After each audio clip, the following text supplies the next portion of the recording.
In this video, we're going to read this story, Helpful Hauntings, together, and then other videos, we'll try to answer some questions about it.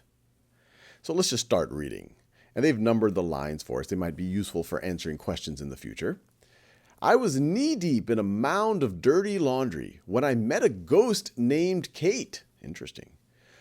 Mom, I had just called upstairs. I need my white tights for dance tomorrow.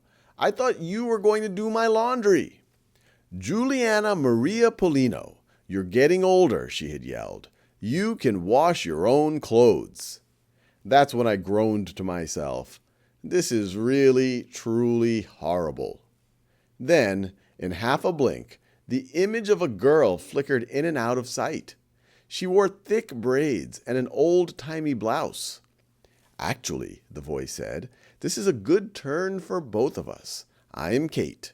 I chose this trim name before I phased into this time and place. It skips off the tongue like a pebble into the river. I wasn't sure how to respond to that, so I just said, Kate is a nice name. You can call me Jules. Jules is more relaxed than I would have been if I saw a ghost while doing laundry. But anyway.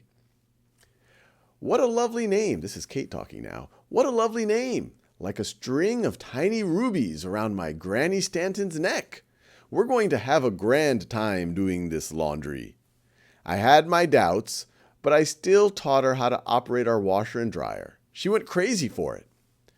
Oh, the pearly suds, the rushing hot water like a geyser springing from the earth.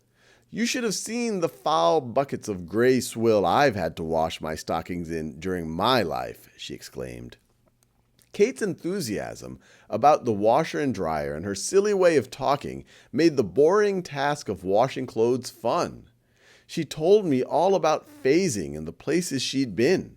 In a short time, the mountain of laundry had shrunk to a small hill. As Kate pulled her clean stockings from the dryer, she smiled and said, Thank you for your hospitality. Now that you're having fun, my work here is done. Cheerio, Jules. And with that, she was gone. That's a good story.